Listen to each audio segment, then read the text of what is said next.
Inaudible by Twitch vous présente One Guy, One Jar Jar, un audiobook créé par Turbo Pedro et narré par le Nico.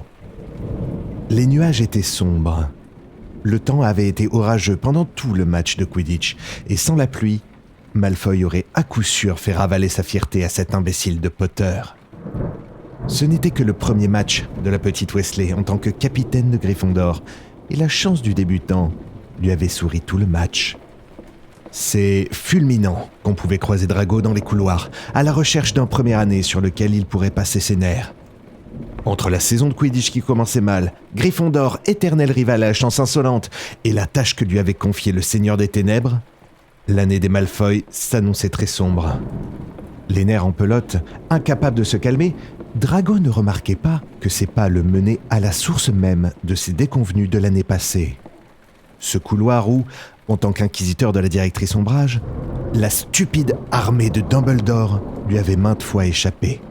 Il semblait toujours trouver un moyen de se volatiliser dans ce qui semblait pourtant n'être qu'un couloir vide. Vide ? Alors qu'est-ce que cette porte venait faire ici ?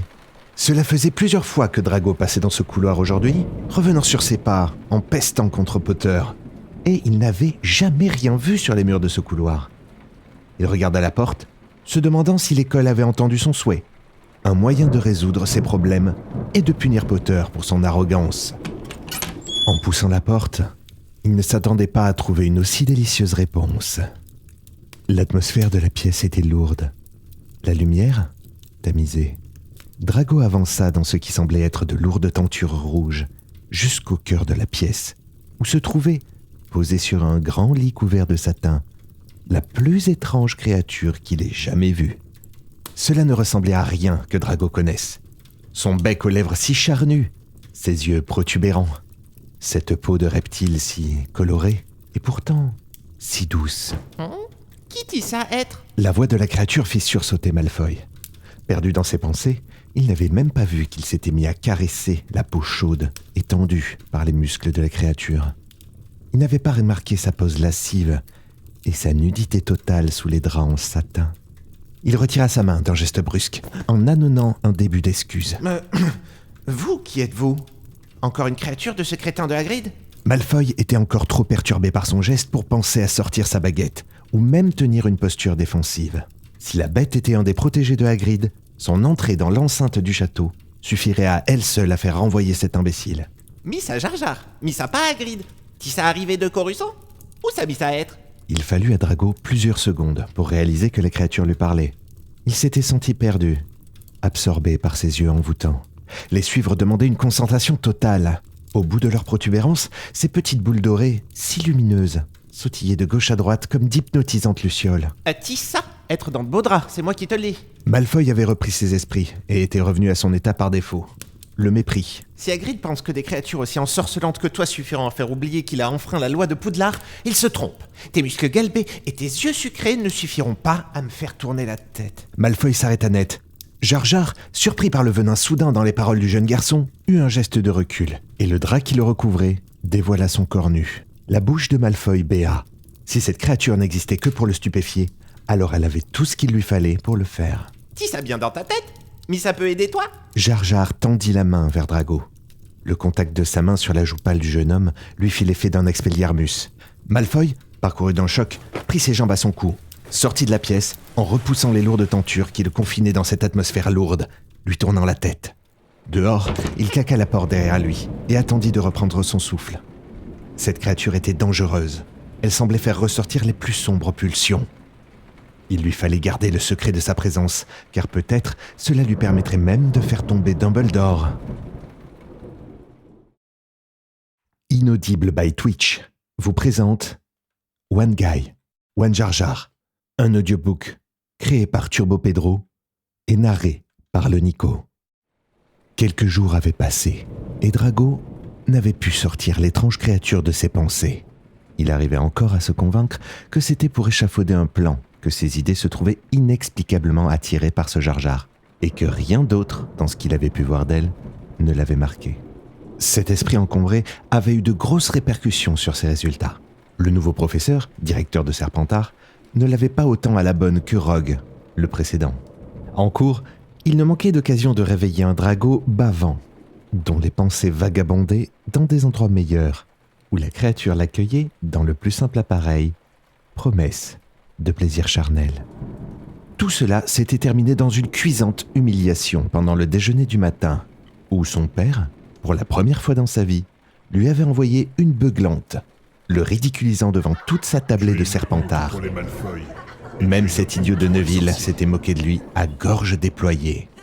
Fulminant contre cette créature qui l'avait visiblement maudit, de vision qu'il n'osait pas nommer, Malfoy se tourna vers la seule chose qu'il connaissait, la vengeance.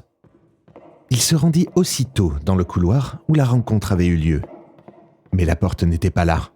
Elle devait pourtant bien être quelque part. Drago tourna et tourna dans le couloir, longeant énergiquement les murs de sa baguette, hurlant des sortilèges de déverrouillage. C'est au 3e passage qu'il entendit le bruit d'une porte se déverrouiller. À ce son cœur manqua un battement. Était-il même prêt à faire face à la créature ? Il n'avait même pas réfléchi à son sortilège d'envoûtement. Il faudrait qu'il la neutralise vite pour résister à ses yeux.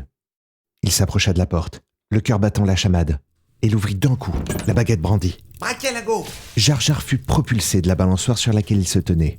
Des liens invisibles commencèrent à le retenir et le ligoter à une grande croix en X qui se tenait au centre de la pièce. Il essaya de pousser un cri, mais Malfoy avait été plus rapide. Il avait couru jusqu'à lui et lui plaquait la main sur la bouche. L'espèce d'elfe qui l'avait envoûté était enfin à sa merci. Le contact de ses lèvres épaisses et chaudes sur sa main fit réaliser à Drago la proximité de son corps ardent. Drago prit son écharpe et lui fourra dans sa bouche pour la bâillonner. Il eut un geste de recul et prit le temps d'observer le corps de la créature. Les bras et les jambes écartés le long d'un grand X, les liens faisaient saillir les muscles de l'être, et Drago se perdit un instant dans ses proportions parfaites. Quelle que soit cette créature, quel que soit son but, il allait la faire parler.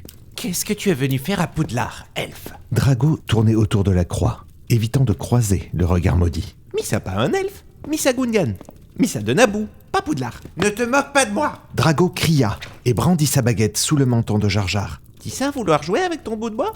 Ce monstre ne semblait pas connaître la magie. Si cet art subtil lui échappait, Drago saurait le faire parler à sa manière. Il saisit une cravache qui était accrochée au mur de la pièce sombre dans laquelle il se trouvait. Il en laissa courir le bout le long de la cuisse du Gungan. Peut-être que ce bout de bois te conviendrait mieux? Le Gungan laissa échapper un petit rire. Arrête, dis ça me chatouiller. Cette créature se moquait de lui. Il fit claquer d'un coup sec la cravache sur ses fesses galbées. Le Gungan laissa échapper un petit cri de douleur. Nous ne sommes pas ici pour jouer, Gungan. Quel sort m'as-tu jeté? Comment as-tu fait pour hanter mes pensées? Drago fit à nouveau claquer la cravache, et un sanglot sortit des lèvres pulpeuses de Jar Jar. J'ai été formé à l'occlumencie par le Seigneur des Ténèbres en personne. Qui t'a formé? Cette fois, la haine avait saisi le corps de Drago, et la cravache n'était plus assez. Il gifla Jar Jar, qui laissa échapper un étrange soupir. Missa pas Jedi, Missa pas de pouvoir, Missa même pas savoir penser. Cette réponse n'était pas satisfaisante. Drago fit courir la cravache sur l'aine de Jar Jar, qui laissa échapper un petit sanglot. Ivre de pouvoir, il retint son cou et passa derrière la créature. Les 2 sphères parfaites de ses fesses galbées n'avaient rien à faire sur une créature aussi idiote. Il laissa couler sa haine et le fessa jusqu'à ce qu'elle soit écarlate. Les sanglots de la créature s'intensifièrent, mais lorsque Drago s'arrêta, satisfait, elle laissa s'échapper un petit soupir. Encore? Drago fut submergé d'une émotion qu'il ne connaissait que trop bien. Ce matin déjà, il avait été humilié par son père. Là encore, cet imbécile l'humiliait? Il serait donc incapable de le punir correctement? Dis ça continuer, s'il te plaît. C'en était trop. Drago se ficha devant lui et le regarda droit dans les yeux. Impossible que son esprit simplet ne résiste à la puissance mentale d'un élève du maître du mal en personne. Drago pénétra son esprit comme il avait rêvé de le pénétrer depuis qu'il l'avait rencontré. Il trouvera ses réponses, coûte que coûte. Les images qui le submergèrent le firent alors vaciller. Il n'avait pas été le seul à repenser à cette rencontre les derniers jours. Ce qu'il avait vu du Gungan lors de ce premier contact n'était qu'un avant-goût de tout ce qu'il avait en tête à ce moment. Drago s'approcha de Jar Jar, toujours ligoté, toujours dans ses pensées. et approcha ses lèvres de la douce promesse de celle du Gungan. Le contact des lèvres fut amplifié par la connexion mentale qui remplit l'esprit des deux amants d'images et de sentiments les plus intenses qu'il n'ait jamais vécus. D'un coup de baguette, Drago déshabilla sa proie, prêt à découvrir avec elle un monde qui leur était jusqu'alors inconnu.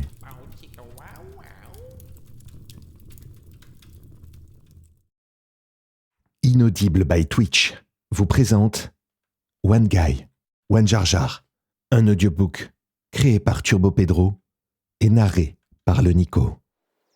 Les mois avaient passé. Le moral de Drago était monté en flèche.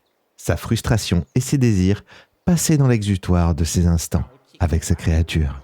La fin de l'année approchait, et avec elle, l'urgence de la tâche que lui avait confiée le Seigneur des Ténèbres. Mais cette fois, plus que jamais, Malfoy se sentait prêt. L'invasion des Mange-Morts par l'armoire à disparaître, cachée dans la salle sur demande. Rogue en soutien pour coincer le vieux Dumbledore. La fuite de Poudlard par la même armoire. Les événements ne s'étaient pas déroulés comme prévu.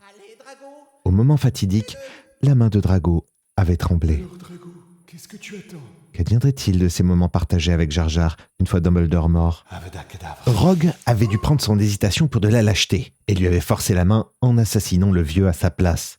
Fenrir et McNair l'avaient tiré avec eux, alors que d'autres élèves commençaient à les attaquer à coups de sortilèges. Hébété, Malfoy se laissa traîner jusqu'à la salle sur demande. C'est alors qu'il reprit ses esprits. Il ne pouvait pas partir sans un dernier au revoir à son amant, pas après avoir partagé toutes ses expériences. Partez devant, je leur ai réservé une dernière surprise. Les autres mange-morts eurent un rictus et s'engagèrent dans la salle sur demande sans un regard en arrière. Drago s'écarta et laissa la porte disparaître, avant de s'empresser de faire des allers-retours nécessaires à l'apparition de la porte. Lorsque celle-ci apparut, les bruits de pas empressés de ses poursuivants résonnaient au bout du couloir, et Drago s'engouffra dans la pièce. L'atmosphère y était différente de celle, moite et chaude, dont Drago avait l'habitude. Il ne reconnaissait même pas la pièce. Les murs y étaient de métal et une grande baie vitrée donnait directement sur un ciel noir, dans lequel brillaient quelques étoiles. En haut de quelques marches, un trône se trouvait, et sur celui-ci, une silhouette encapuchonnée. Missa attendait Tissa, jeune apprenti. La voix si reconnaissable de son aimé sembla différente à Drago. Son ton bien plus posé, bien plus contrôlé. Jar Jar, c'est toi? Une force inconnue poussa Drago à genoux. Surpris, il lâcha sa baguette, alors que cette même force le traîna au pied du trône. Tissa à genoux, pour parler à Darth Missa. Malfoy ne comprenait pas. La silhouette se leva de son trône et descendit les marches. Malfoy demanda des explications d'une voix serrée. Tu m'as tellement manqué, mon Gungan. Je ne pouvais pas partir sans te dire au revoir. Il sentit une pression sur sa gorge, alors qu'une force invisible le forçait à se taire. Ferme à ton clapet. Tissa stupide de croire que Missa être à toi. Tissa n'était qu'un jeune padawan ahuri, et Missa a fait de toi l'être sombre que Tissa être. Drago, toujours à genoux, la gorge nouée, laissa échapper un gémissement. Il put laisser entendre une phrase étranglée à travers la force mystique qui l'enserrait. Mais, Jar Jar, je sais tout ça. Le Gungan, surpris, relâcha l'emprise qu'il maintenait sur le corps entier de son amant. Tu as relâché en moi les pulsions les plus sombres. Et tu m'as fait comprendre à quel point il était bon de les écouter. Drago, pourtant libre de ses mouvements, demeurait à genoux.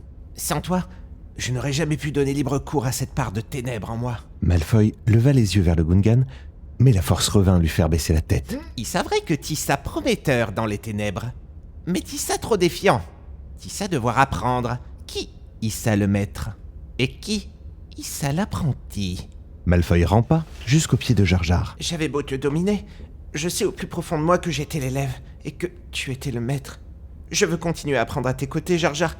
Éduque-moi. D'un geste de la main, le Gungan redressa le torse du jeune homme, toujours à genoux. D'une main relevant son menton, il releva sa tête pour que leurs regards se croisent. Tissa pas connaître les vraies ténèbres, mais Missa voir du potentiel en toi. Si Tissa vouloir apprendre, Tissa devoir te soumettre. Drago tendit la main et attira à lui sa baguette, qu'il tendit à Jar Jar. Tiens-la fermement vers moi. Pense à tout ce que je peux te faire. Prononce Impero, et je serai à toi pour toujours. Jar Jar pointa la baguette vers Malfoy, l'esprit plein de toute leur rencontre, et cassa la baguette. Missa pas avoir besoin de tes artifices pour dominer la galaxie.